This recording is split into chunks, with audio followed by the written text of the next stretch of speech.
prêt pour un voyage dans le pays qui, littéralement, est entré en collision avec l'Asie et n'arrive toujours pas à s'arrêter?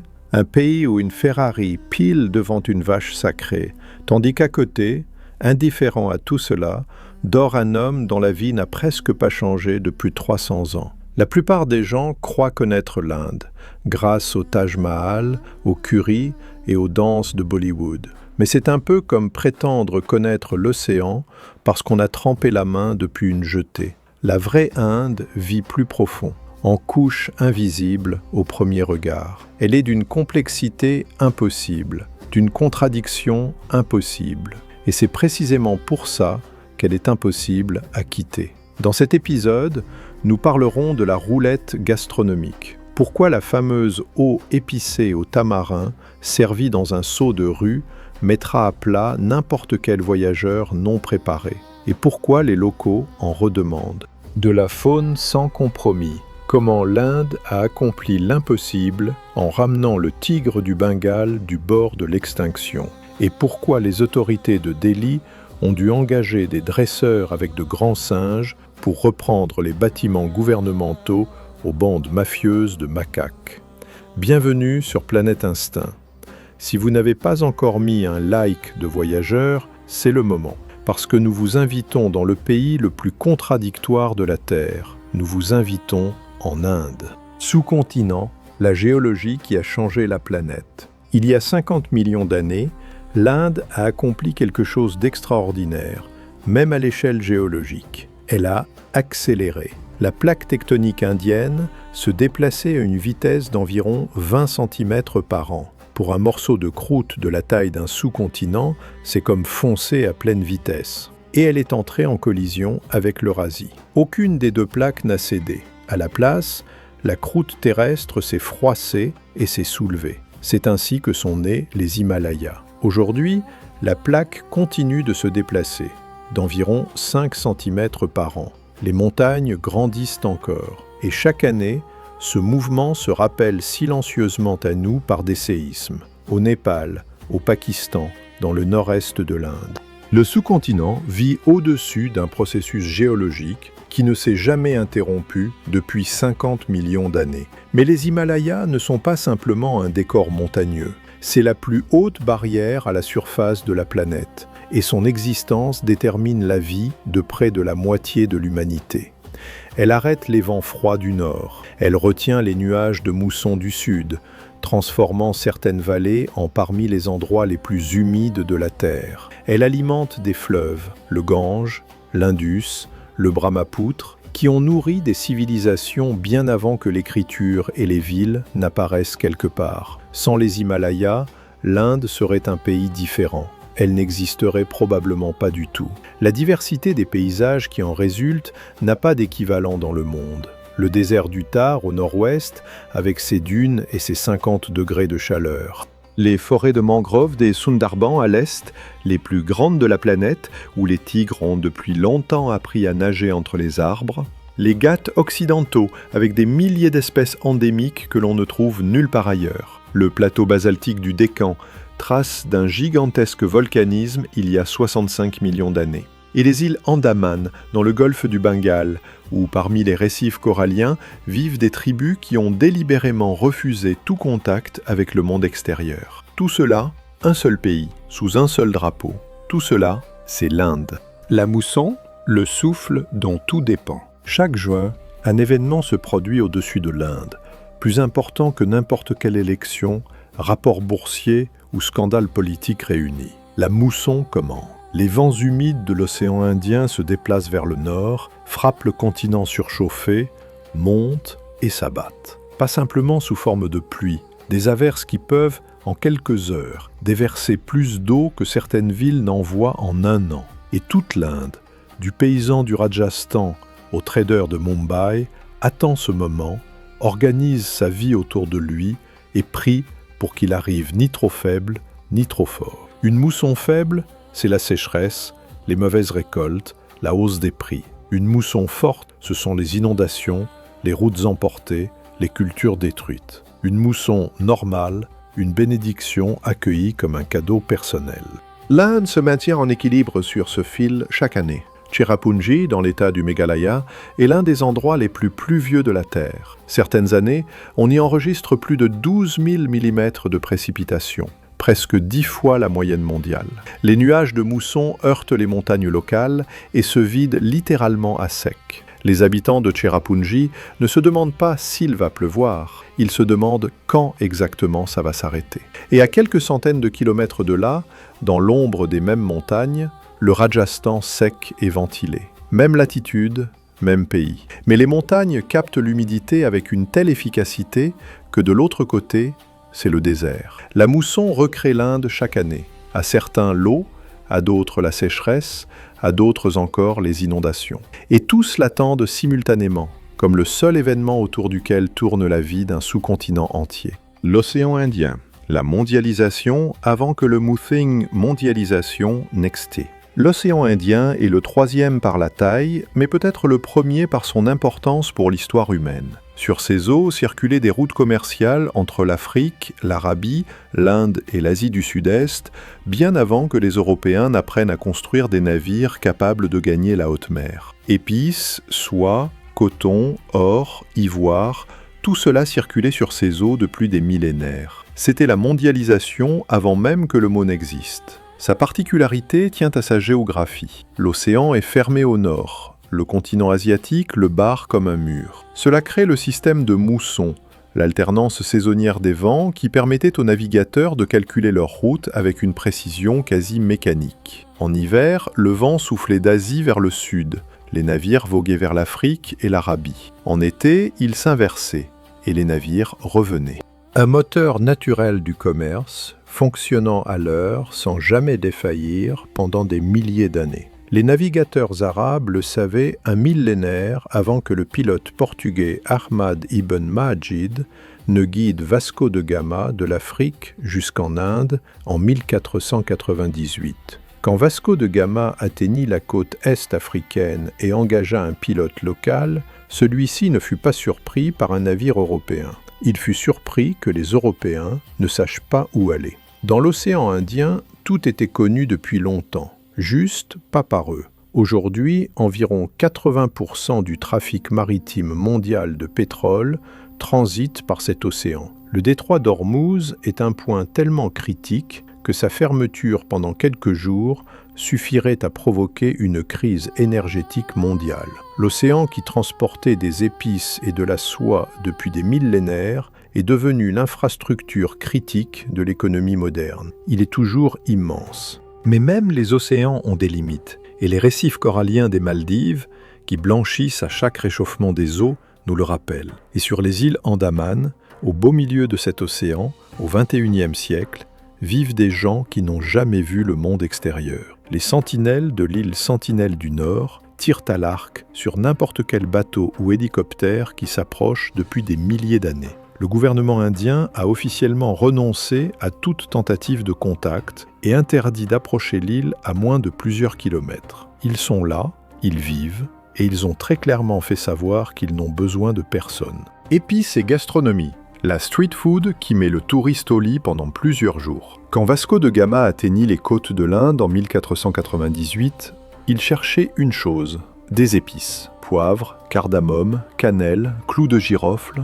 Leur valeur en Europe était comparable à celle de l'or. C'est pour les épices qu'on ouvrait des routes maritimes, qu'on construisait des empires coloniaux, qu'on se battait et qu'on coulait. L'Inde était le centre de ce monde, et dans un sens, elle l'est toujours. Le pays produit plus de 70% des épices mondiales. Un tiers du poivre qui finit dans les cuisines de la planète a poussé sur le sol indien. Mais appeler la cuisine indienne d'un seul mot, c'est comme appeler l'Europe un seul plat. La cuisine du Pendjab, dense, au beurre clarifié et au pain tandoor, c'est ce que le monde entier connaît comme le restaurant indien. La cuisine du Kerala, lait de coco, poisson, riz, feuilles de curry, celle du Rajasthan, presque sans eau, parce que l'eau dans le désert du Thar n'a jamais été abondante et qu'on a appris à cuisiner avec elle comme avec un luxe. La cuisine bengali, huile de moutarde, poisson de rivière, douceur à base de lait. Chaque État a sa propre cuisine. La recette d'un même plat peut varier tellement d'un village à l'autre qu'un cuisinier du district voisin ne le reconnaîtrait pas. Les épices dans la cuisine indienne ne sont pas seulement une question de goût, c'est un système médical. Le curcuma comme anti-inflammatoire, le gingembre pour la digestion, le cumin pour le métabolisme, le fenugrec pour réduire la glycémie, la coriandre pour se rafraîchir par grande chaleur. Dans chaque maison indienne, les épices sont à la fois le placard de cuisine et la pharmacie familiale. L'Ayurveda connaissait ses propriétés 3000 ans avant que la pharmacologie occidentale ne commence à les confirmer en essais cliniques. Lentement, mais elle les confirme. La vraie Inde à table, ce n'est pas au restaurant, c'est dans la rue. Et ce qui se passe dans une rue indienne avec la nourriture est quasi impossible à décrire en termes neutres. Les golgappés, petites sphères croustillantes en pâte frite, remplies d'une eau épicée au tamarin, à la menthe et au piment vert, puis englouties en une seule bouchée. L'eau est servie directement depuis un grand seau posé sur l'étal. Le touriste voit le seau et s'inquiète. Le local voit le seau et tend déjà la main pour la prochaine bouchée. On mange debout, vite, la tête renversée en arrière. Ce n'est pas un encas, c'est un rituel. Le chaat, tout un univers de street food uni par un seul principe, prendre ce qu'on a, mélanger avec du chutney, empiler tout le reste par-dessus. Les assiettes en métal sont rincées sous un filet d'eau entre les clients. Les assiettes jetables en feuilles de bananier sont ensuite données à la chèvre qui attend à côté. Le système de recyclage fonctionne à merveille. À Varanasi, certains établissements préparent le même plat depuis plusieurs générations. Le lassiwala du Grand Bazar sert sa boisson au yaourt dans des tasses en terre cuite que l'on brise sur le pavé après usage. Le son de ces tasses qui se fracassent fait partie de la bande sonore de la ville. Et le malayo, mousse de lait fouettée au safran, n'existe qu'en hiver et seulement le matin, tant qu'elle n'a pas fondu. À 10 heures, il n'en reste plus. Qui n'a pas eu le temps attend le lendemain matin. Et dans tout cela, il y a une logique qui ne semble obscure que de l'extérieur. Les épices fortes sont des antiseptiques naturels. L'eau acide au tamarin tue les bactéries. Le yaourt protège la digestion. L'Ayurveda est intégré à la cuisine de rue exactement comme à la cuisine domestique, sans conférence ni ordonnance. C'est simplement comme ça qu'on a toujours cuisiné, et des générations d'humains se sont adaptés à cette nourriture sur des milliers d'années. Le touriste qui mange des golgappés dans un seau de rue tombera malade.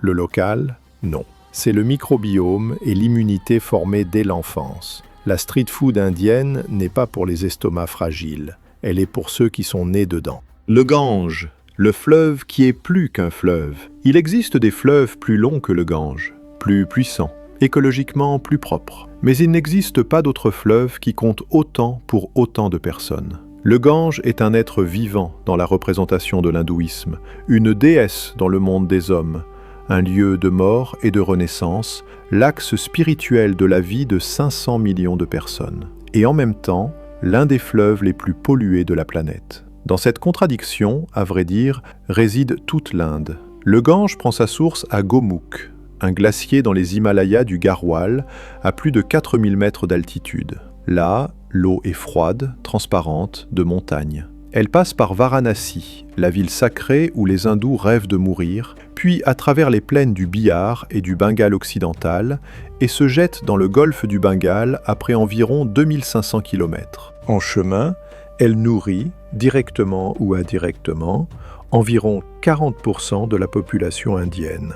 À Varanasi, sur les ghats de pierre, tout se passe simultanément. Les gens se baignent et prient. Sur les ghats crématoires brûlent les bûchers funèbres. À l'air libre, au bord de l'eau, 24 heures sur 24, sans interruption, depuis des milliers d'années. Les cendres partent dans le fleuve. À côté, des enfants jouent dans l'eau. Des pèlerins remplissent des bouteilles pour les rapporter chez eux à des milliers de kilomètres. Le Gange accueille tout, la vie et la mort, sans séparation et sans file d'attente. Du point de vue écologique, le tableau est différent. Le Gange reçoit les rejets industriels, les eaux usées non traitées, les déchets de millions de foyers. Dans certains tronçons, la concentration bactérienne dépasse de plusieurs centaines de fois les normes de sécurité pour la baignade. Mais les gens se baignent et prient et boivent. Le programme d'assainissement du Gange figure à l'agenda du gouvernement depuis plusieurs décennies et a coûté des dizaines de milliards de roupies. Les progrès existent, mais ils sont lents. Le fleuve est trop long, les villes sont trop nombreuses et l'attachement religieux qu'on lui porte rend toute restriction politiquement quasi impossible. Le Gange reste ce qu'il a toujours été, la question la plus importante et la plus insoluble de l'Inde, réunie en un seul cours d'eau. Le Taj Mahal, le mausolée devenu le visage d'un pays entier. Tout le monde connaît le Taj Mahal, mais peu de gens réfléchissent au fait que c'est un monument non pas simplement à l'amour, mais à un amour né de la rencontre du pouvoir, du deuil et d'une précision architecturale hors du commun. Le mausolée de marbre blanc d'Agra fut construit au XVIIe siècle sur ordre de l'empereur Shah Jahan en mémoire de sa femme Mumtaz Mahal, morte en couche lors de la naissance de leur 14e enfant. L'histoire est tragique en elle-même, mais c'est la forme, les proportions et le jeu de la lumière qui l'ont transformé en quelque chose d'immortel. Le complexe fut construit pendant plus de 20 ans par des milliers d'artisans venus d'Inde, de Perse, d'Asie centrale et du monde ottoman. Il réunit la symétrie islamique, la tradition des jardins persans et l'artisanat indien. Le Taj ne paraît pas lourd, pourtant il est fait de pierre, il est presque immatériel. Le matin, il semble rosé, le midi, blanc laiteux, le soir, doré. La lumière le transforme plus que le temps. Le Taj Mahal est aussi une démonstration de puissance impériale. L'empire moghol était alors à l'apogée de sa richesse. Le luxe de ce bâtiment était une déclaration. Ce pouvoir est capable de transformer le deuil en éternité. En ce sens, le Taj ne parle pas seulement d'amour, mais aussi de la manière dont les empires se perpétuent à travers la beauté. Des millions de personnes l'ont vu en vrai, mais presque personne ne le perçoit comme une simple architecture. Il est devenu l'image mondiale de l'Inde, si puissante qu'elle éclipse souvent tout le reste dans la perception du pays. Et pourtant, c'est précisément là sa force. Il rend l'Inde reconnaissable en un coup d'œil, tout en restant trop complexe pour se réduire à une carte postale. La vache sacrée, l'animal qui a arrêté une autoroute à 6 voies. Imaginez, une autoroute à 6 voies, l'heure de pointe, un flot de voitures et au beau milieu de tout ça, une vache. Elle est simplement là. Le flot la contourne, non pas parce que les conducteurs n'ont pas où aller, mais parce qu'il existe un contrat tacite plus ancien que n'importe quel code de la route. Dans l'hindouisme, la vache est associée à la déesse Kamadhenu, la vache céleste qui exauce les vœux, et est liée à Krishna, qui dans sa jeunesse gardait des vaches et dont les histoires pastorales occupent des chapitres entiers des textes sacrés. Dans certains États, tuer une vache est un crime passible d'une peine de prison ferme. Dans certains, c'est puni plus sévèrement que le fait de renverser un être humain. Dans tout le pays existent des goshalas, des refuges pour vaches vieilles et malades, entretenus par des dons. Certains abritent des milliers d'animaux.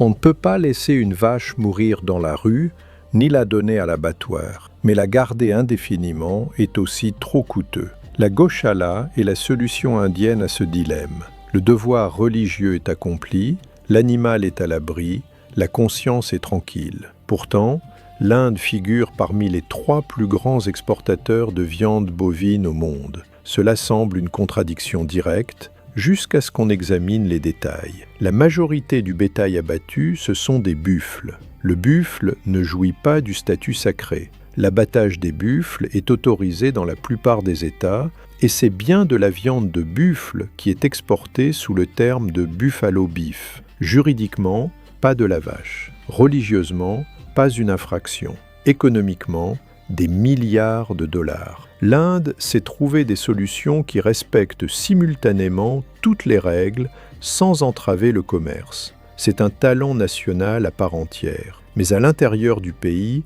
les tensions montent. Ces dernières années, des groupes de protecteurs de vaches se sont activés, patrouillant routes et marchés. Des dizaines de cas de violence ont été documentés, principalement contre des musulmans et des dalits, traditionnellement actifs dans le commerce de la peau et de la viande. L'animal qui symbolisait depuis des millénaires l'abondance et la non-violence se retrouve au cœur de l'un des conflits sociaux les plus aigus de l'Inde contemporaine. L'histoire se poursuit en ce moment même. Tigre et jungle. Comment l'Inde a ramené le fauve du bord du gouffre. Au début du XXe siècle, l'Inde comptait environ 40 000 tigres. Dans les années 1970, il n'en restait qu'environ 1800. Ce n'était pas un lent déclin, c'était un effondrement brutal, remarqué seulement quand la disparition devint trop évidente pour être encore ignorée. Le tigre, partie intégrante du paysage depuis des siècles, se trouva soudain au bord de n'exister plus que dans les légendes et les manuels scolaires. Mais l'histoire du tigre indien n'est pas seulement une histoire de perte. En 1973, le gouvernement lança le Projet Tigre, un vaste programme de protection que beaucoup considéraient alors comme trop tardif. Des réserves furent créées, la chasse totalement interdite, les sanctions contre le braconnage renforcées. Le pays grandissait rapidement, les forêts rétrécissaient, les hommes avaient besoin de terre et de bois. Le tigre semblait ne pas avoir la moindre chance de tenir tête à l'homme sur le long terme. Mais le programme a fonctionné. Pas parfaitement, pas rapidement et pas sans perte. Mais il a fonctionné. En 2023, le nombre de tigres en Inde avait dépassé 3600 individus. C'est plus de 75% de la population mondiale entière du tigre du Bengale. Un État d'1,5 milliard d'habitants a réussi à laisser une place à l'un des prédateurs les plus dangereux et les plus vulnérables de la Terre. C'est rare, et cela mérite d'être dit clairement. Cette histoire se déroule de façon particulièrement saisissante dans les Sundarbans, immense delta de mangroves à la frontière entre l'Inde et le Bangladesh. Là, les tigres vivent dans l'eau salée, parmi les racines, les marais et les marécages. Ils nagent sur de longues distances et chassent dans une végétation dense où la visibilité est quasi nulle. Pour les pêcheurs locaux, les récolteurs de miel, les gens qui entrent en forêt chercher du bois, le tigre n'est ni un mythe ni un symbole. C'est une réalité avec laquelle il faut être prudent chaque jour. Le tigre est devenu en Inde le baromètre de la santé d'un écosystème entier. Si un tigre vit dans la forêt, c'est qu'il y a des cerfs, des sangliers, de l'eau, de l'espace. Le tigre ne survit pas dans un paysage vide. Là où il disparaît, la forêt est généralement déjà malade. Là où il revient, il n'est pas encore trop tard. C'est l'une des histoires les plus fortes de la nature sauvage contemporaine, et elle s'est produite ici. La panthère enfumée, le fantôme que presque personne n'a vu. La panthère enfumée, en français aussi appelée clouded leopard, est l'un des félins les moins étudiés de la planète. Non pas parce qu'elle est rare, mais parce qu'elle sait disparaître. Dans les forêts denses du nord-est de l'Inde, l'Arunachal Pradesh, le Meghalaya, le Manipur, elle vit de telle façon que les habitants locaux en entendent parler depuis des décennies sans presque jamais la voir. Les caméras pièges la saisissent fugacement, une silhouette entre les arbres, un motif tacheté qui ressemble à des nuages, d'où son nom. C'est le maillon de transition entre les grands et les petits félins. Plus petites qu'un léopard ordinaire, ses canines sont proportionnellement plus longues que celles de n'importe quel autre félin vivant sur la planète, en rapport avec le crâne, comparable au tigre à dents de sabre. Elle passe la majeure partie de son temps dans les arbres et chasse de haut en bas. Et seul félin au monde capable de descendre d'un tronc la tête en avant, comme un écureuil. La nature, visiblement, aime les expériences. La principale menace, la déforestation dans le nord-est, où les plantations de thé et d'huile de palme absorbent la jungle plus vite que les zones protégées ne sont créées. La panthère enfumée n'attaque pas les humains et fait presque jamais la une des journaux. Elle disparaît simplement en silence avec la forêt. Et c'est peut-être la façon la plus discrète de perdre un prédateur. Le macaque rhésus, le singe qui est venu en ville et n'est jamais reparti. La plupart des animaux sauvages évitent les humains. Le macaque rhésus a fait exactement le choix inverse. Il est venu dans les villes et il y est resté. Delhi, Varanasi, Jaipur, Agra. Dans chaque grande ville indienne, les macaques vivent sur les toits, dans les temples, sur les marchés et les gares, aussi naturellement que les pigeons à Paris.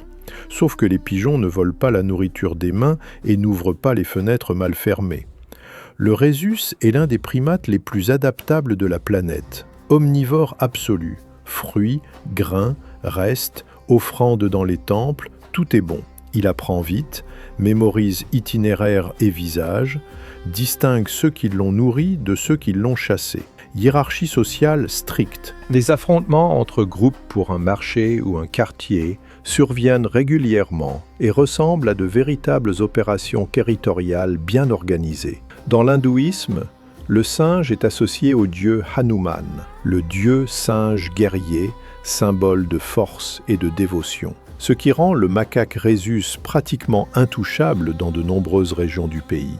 Le chasser, mauvais présage. Lui faire du mal, presque un sacrilège. Les singes en profitent pleinement. Ils ont depuis longtemps compris qu'auprès d'un temple se trouve le territoire le plus sûr. Les touristes nourrissent, les pèlerins ne touchent pas. Les prêtres ferment les yeux. Mais à Delhi, des bandes de macaques s'introduisent régulièrement dans les bâtiments gouvernementaux, interrompent des réunions, volent des documents et endommagent du matériel. En 2007, le vice-maire de Delhi mourut en tombant de son balcon lors d'une attaque de bande. Les autorités cherchèrent une solution pendant plusieurs années et finirent par engager des gens avec des langurs plus grands, dont les macaques ont peur. Pas des lois, pas des cages, d'autres singes. L'Inde résout le problème des singes avec des singes. Et c'est peut-être la réponse la plus indienne qui soit. La contribution du macaque rhésus à la science mondiale est d'ailleurs difficile à surestimer.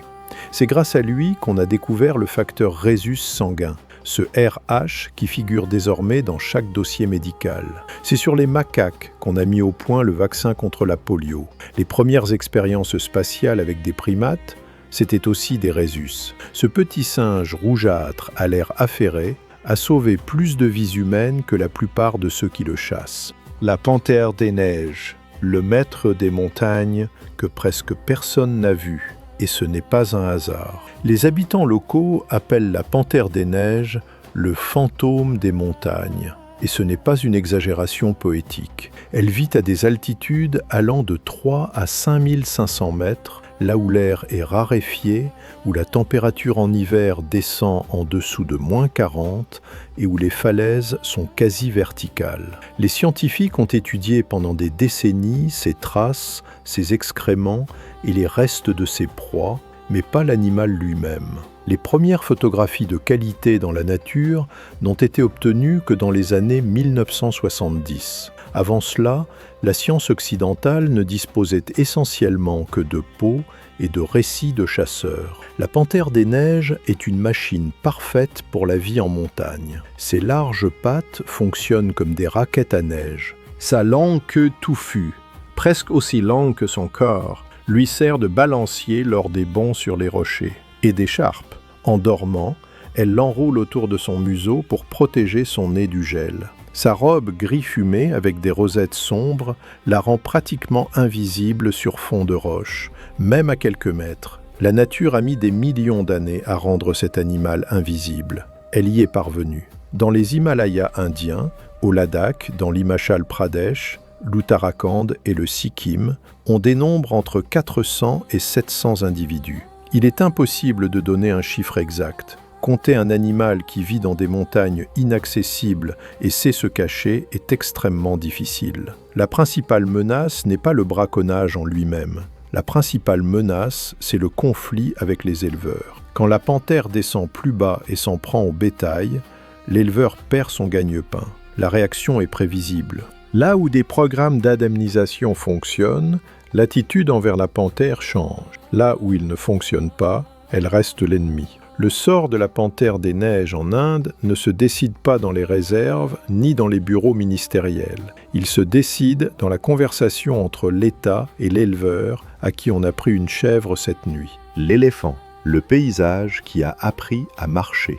L'éléphant d'Inde, c'est presque un paysage auquel auraient poussé des pattes. Plus petit que l'Africain, un mâle adulte pèse tout de même plusieurs tonnes, et sa tête, ses épaules et sa trompe donnent l'impression qu'on ne se trouve pas devant un animal, mais devant une force ancienne qui a simplement des jambes. En Inde, l'éléphant n'a pas été, depuis l'Antiquité, un simple animal sauvage de la forêt.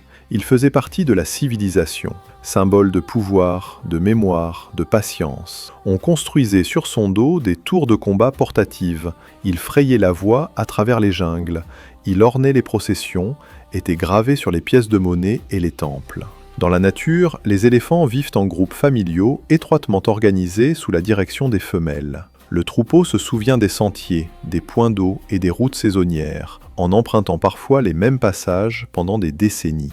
Cet animal fonctionne grâce à une mémoire transmise à l'intérieur de la famille. C'est précisément pourquoi les éléphants sont si sensibles à la fragmentation de leur environnement. Il suffit qu'une vieille piste soit coupée par une route ou un champ, et tout le système commence à se briser. Pour l'homme, ce n'est qu'un trait sur la carte. Pour l'éléphant, le chemin qu'ont emprunté des générations. Le dieu Ganesh, à tête d'éléphant, est l'un des plus aimés de l'hindouisme, symbole de sagesse, de chance et de capacité à lever les obstacles. Ce n'est pas un hasard si c'est précisément l'éléphant qui est devenu l'image d'une force qui ne brise pas, mais qui déplace. On ne le vainc pas par la force. On peut seulement le comprendre et le respecter. Mais l'Inde moderne, c'est aussi des routes, des voies ferrées, des plantations, et des villes qui empiètent de plus en plus sur les anciens couloirs de migration. Les conflits entre humains et éléphants surviennent régulièrement. Un éléphant peut, en une seule soirée, détruire des mois de travail d'un paysan. Et il suffit d'une telle nuit aux paysans pour haïr tout le troupeau. La recherche d'un équilibre se poursuit, et on ne voit pas encore de fin à cette recherche. Les religions, le pays où les dieux vivent dans la rue. L'Inde est le berceau de 4 grandes religions mondiales, l'hindouisme, le bouddhisme, le jaïnisme et le sikhisme. Sur son territoire coexistent des communautés de musulmans, de chrétiens, de zoroastriens et de juifs. Certaines d'entre elles vivent ici depuis plus longtemps que les religions correspondantes n'existent en France. Les Parsis, descendants de zoroastriens ayant fui l'Iran il y a environ 1000 ans, préservent leur tradition à Mumbai. La communauté juive de Cochin a existé pendant plus de 2000 ans. La diversité religieuse ici n'est ni une politique, ni une tolérance. Elle est tissée dans la trame même de la vie. L'hindouisme n'est pas une religion au sens occidental habituel du terme. Pas de fondateur unique, pas de texte sacré unique, pas de doctrine obligatoire unique. C'est plutôt une famille de traditions, de pratiques, d'écoles philosophiques et de cultes, reliées par des concepts communs, karma, dharma, samsara, et un immense panthéon de divinités. On en dénombre officiellement jusqu'à 33 millions. Une personne peut simultanément vénérer Shiva, Vishnu et la déesse locale de l'étang du village, sans y voir la moindre contradiction. Ce type de religiosité fonctionne selon une logique pour laquelle les catégories des traditions abrahamiques ne sont tout simplement pas adaptées. Varanasi est l'une des plus anciennes villes à occupation continue du monde. Elle a plus de 3000 ans, et depuis tout ce temps, elle reste un centre sacré. Chaque soir, sur les rives du Gange, se déroule l'arti, le rituel du feu, où les prêtres font tournoyer en synchronie des lampes enflammées au son des cloches, des tambours et des chants. Ce rituel a lieu chaque soir, sans interruption, sans jour de repos, depuis 1000 ans. Après cela, le mot « tradition » semble trop petit pour ce que c'est en réalité. Pourtant, la diversité religieuse est source non seulement de beauté, mais aussi de tension. La partition de 1947 est l'un des épisodes les plus tragiques du XXe siècle. Environ 14 millions de personnes furent contraintes de quitter leur foyer. Environ 1 million périrent dans les violences interreligieuses. La blessure ne s'est pas entièrement refermée à ce jour. L'Inde porte en elle cette contradiction. Le pays qui a offert au monde le concept de non-violence et un pays dont l'histoire est marquée par les stigmates profonds des conflits religieux, ces deux Indes sont vraies. La civilisation de l'Indus, ce qui était avant tout. Il y a une histoire de l'Inde que tout le monde connaît. Les Moghols, la colonisation britannique, Gandhi, l'indépendance, et il y a une histoire qui remonte plusieurs millénaires plus profondément, et si peu connue du grand public que sa découverte au XXe siècle a littéralement réécrit ce que l'on croyait savoir sur où et quand la civilisation urbaine a vu le jour. La civilisation de la vallée de l'Indus, Harappa et Mohenjo-Daro, est apparue vers 3300 avant notre ère. À son apogée, elle couvrait un territoire supérieur à la Mésopotamie et à l'Égypte ancienne réunies, la plus grande civilisation de l'âge du bronze sur la planète. Les villes étaient planifiées en grilles, eau courante, canalisation, briques standardisées, greniers. Dans les maisons, des salles de bain reliées au réseau d'évacuation urbain, des puits à ordures sur chaque rue. Un niveau d'urbanisme que l'Europe n'atteindra que 3000 ans plus tard. La civilisation arapéenne a disparu vers 1900 avant notre ère, et personne ne sait encore exactement pourquoi. Changement climatique, assèchement des fleuves, migration, invasions extérieures, les scientifiques débattent. Son écriture n'est pas déchiffrée. Sa religion, matière à hypothèse. C'est l'une des plus grandes énigmes non résolues de l'histoire mondiale, une civilisation plus vaste que l'Égypte, qui a existé plus longtemps que bien des empires et a disparu sans laisser suffisamment de clés pour être comprise. Elle se tait encore. À sa suite vinrent les traditions védiques, d'où naquit tout le reste, le sanskrit, l'hindouisme, les systèmes mathématiques qui ont donné au monde le concept de zéro et du système décimal. Sans les mathématiques indiennes, il n'y aurait pas eu de chiffres arabes, que le monde entier utilise aujourd'hui. Sans le zéro, pas de mathématiques modernes, pas de physique, pas d'informatique. L'Inde n'a pas seulement créé sa propre civilisation, elle a créé les outils sans lesquels la civilisation occidentale ne serait pas ce qu'elle est. Les castes, le système qui a tout survécu. Il existe des institutions qui ressemblent à des artefacts historiques, mais continuent de définir la vie de centaines de millions de personnes en ce moment même, au XXIe siècle. Le système des castes est exactement de cet ordre. Officiellement interdit par la Constitution de 1950, la discrimination par caste est un crime. Un système de quotas réserve des places dans les universités, le gouvernement et le Parlement aux représentants des castes inférieures. Et pourtant, la caste continue de déterminer avec qui on peut se marier, avec qui on peut dîner, dans quel quartier du village on vit et ce qu'on peut attendre de la vie. Le système des Varnas divise la société en 4 catégories. Les brahmanes, les kshatriyas, les vaishyas, les shudras. En dehors de ce système, les dalits, anciennement appelés intouchables, que la tradition condamnait aux travaux les plus dégradants et excluait de la vie sociale, les glazlatis sont environ 200 millions en Inde. C'est plus que la population de la France. Le docteur Bhimrao Ambedkar, un dalit devenu l'un des principaux architectes de la Constitution indienne, a consacré sa vie à lutter contre la discrimination de caste. Il a écrit l'une des critiques intellectuelles les plus acerbes du système des castes de l'histoire, a rejeté l'hindouisme et peu avant sa mort, a embrassé le bouddhisme avec des centaines de milliers de ses partisans. Aujourd'hui, son portrait orne le Parlement indien. Son anniversaire est fête nationale, mais les changements qu'il réclamait avancent lentement, bien plus lentement que ne le voudraient ceux qui font encore face à la discrimination dans les villages, sur les marchés du travail et dans les annonces matrimoniales. Dans les villes, la caste a reculé, de façon notable, quoique pas totalement. De jeunes gens de castes différentes travaillent dans les mêmes bureaux, mangent dans les mêmes cafés, se fréquentent et se marient. La croissance économique et l'urbanisation font ce que la législation n'a pas entièrement réussi, effacer les frontières par le mélange et la vie commune.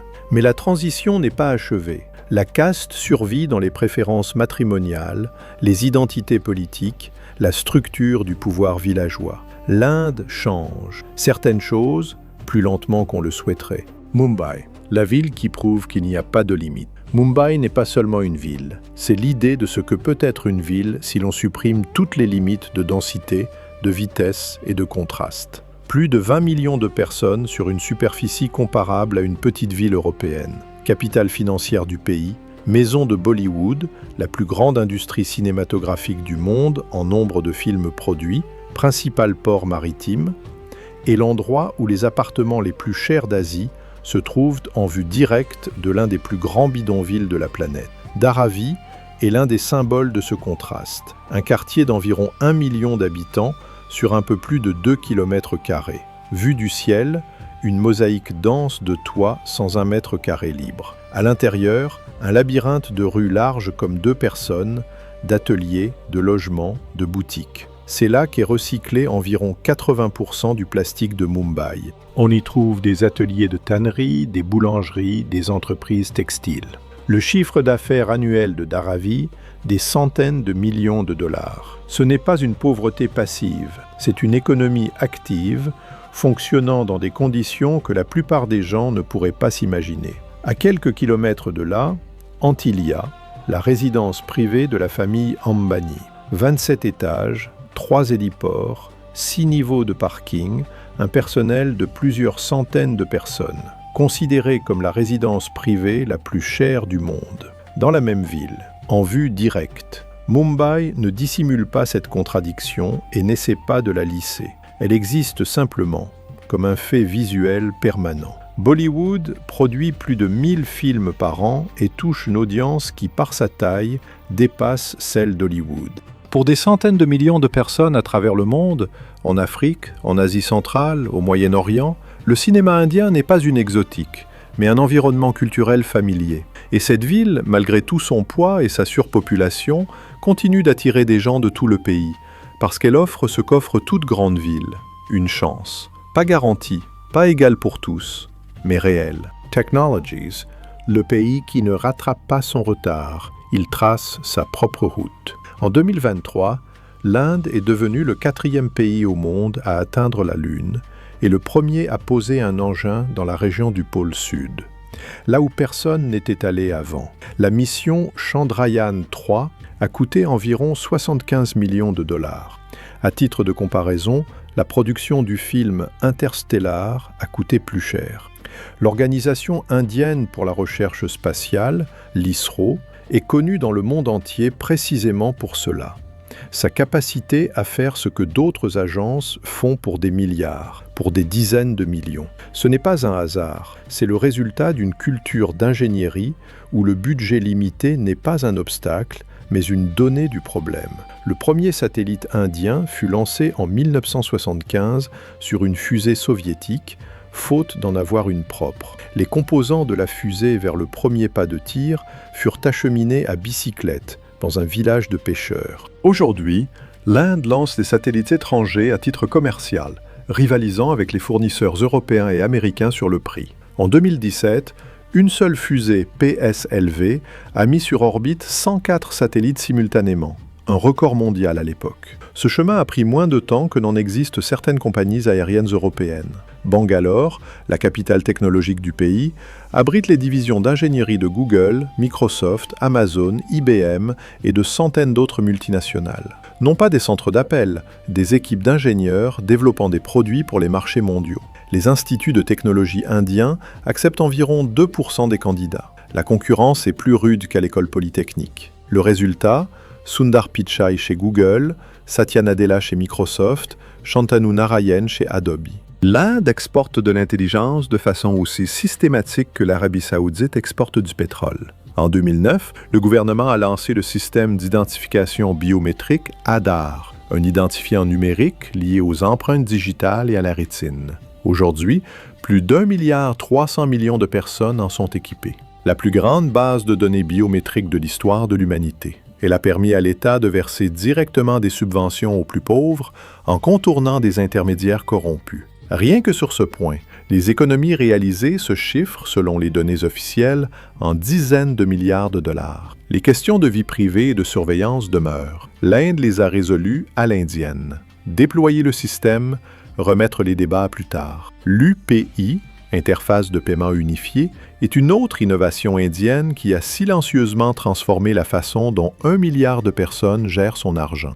Virement instantané entre n'importe quelle banque par numéro de téléphone, 24 heures sur 24, sans commission. Le marchand de samoussa de rue accepte un paiement par QR code. Le chauffeur de rickshaw règle son essence avec son smartphone.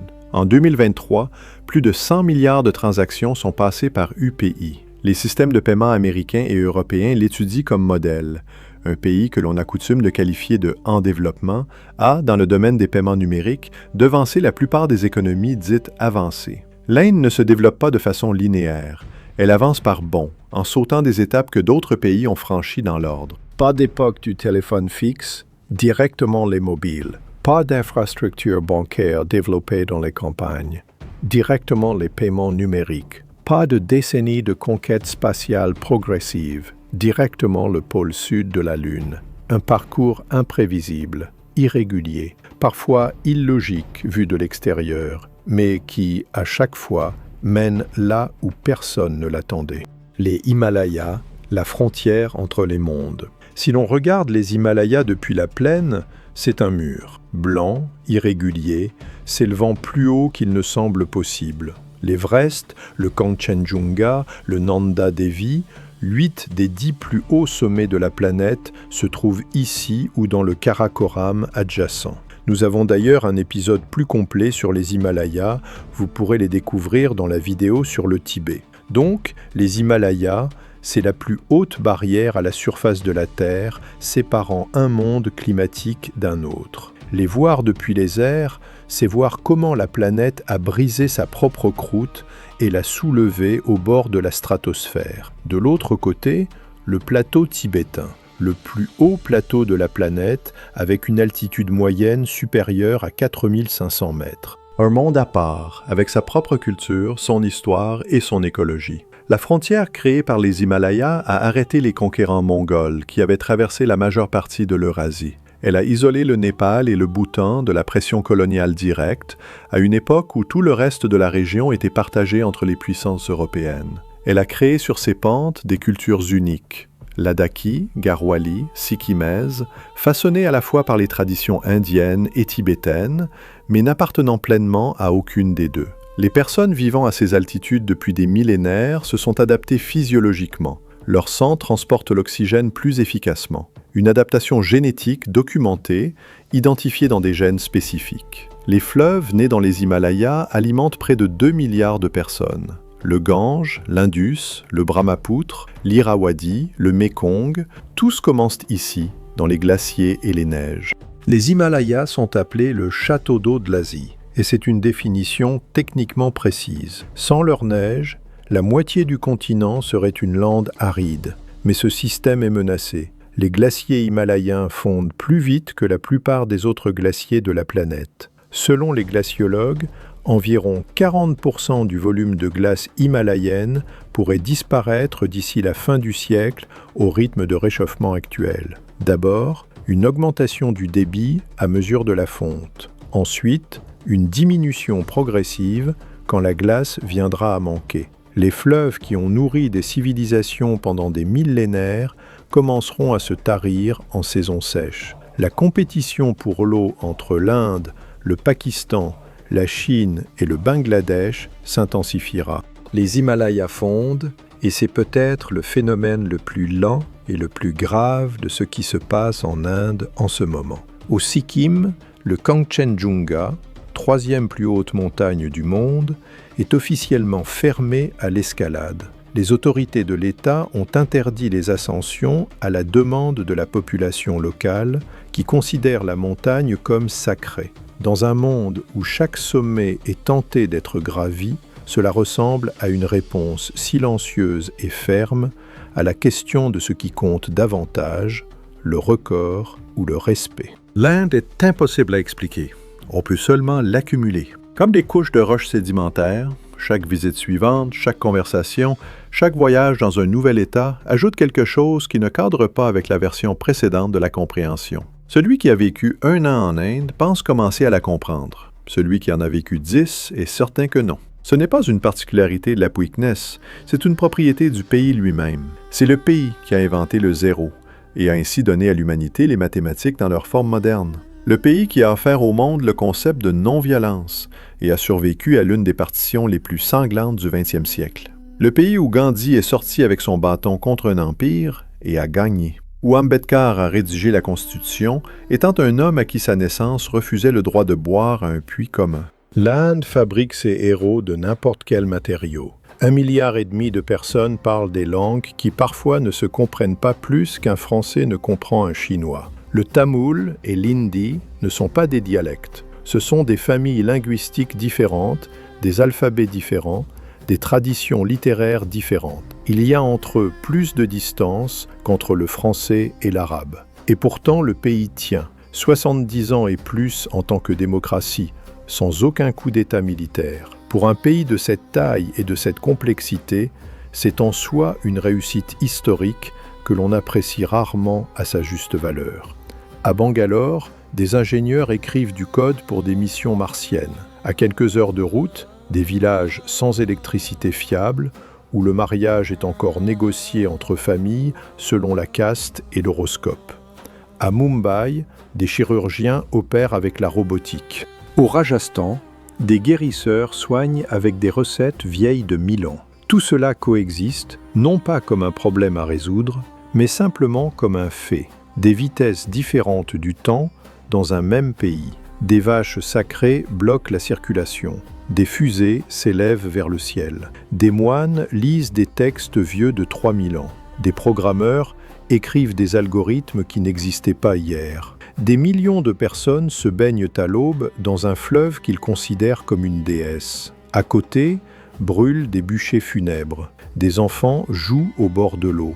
Des vieillards se taisent. Tout cela se passe simultanément, chaque matin, sur les mêmes marches. La vie et la mort sans séparation. L'ancien et le nouveau sans conflit. Un chaos qui, à y regarder de plus près, s'avère un ordre très complexe, simplement construit selon des règles qu'il faut du temps pour apprendre à discerner. L'Inde ne demande pas à être comprise vite. Elle ne demande rien du tout.